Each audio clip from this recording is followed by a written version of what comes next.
Next question has to do with yung visit ni Papa, Santo Papa. It is reported na nag-renound up nyo yung 100 families na homeless sa Manila para hindi makita ni Papa Francis. Tapos, because of that, nung nalaman niya, in-excommunicate kayo. Una, hindi po namin sila ni-round up. Ganito ho yun. Nung pag-prepare para sa dating ni Pope Francis, technical working group yan ng lokal na pamahalaan, ng DPWH, ng DOT, kami, para pag-usapan na maging maayos lahat yung paghahanda.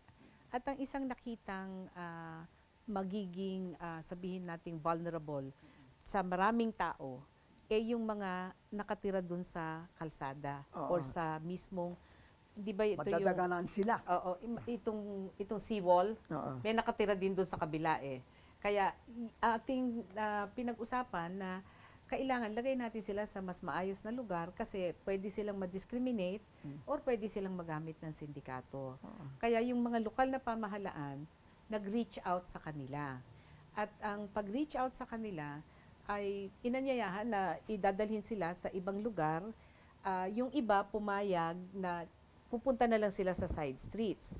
Yung iba, nung nalaman namin kasi na dadalhin sila sa mga facilities ng LGU, alam namin na masikip na ang mga facilities ng LGU. So sabi namin, bakit hindi natin kunin yung pagkakataon na i-orient sila sa Modified Conditional Cash Transfer. Okay. Ano ba itong Modified Conditional Cash Transfer Program?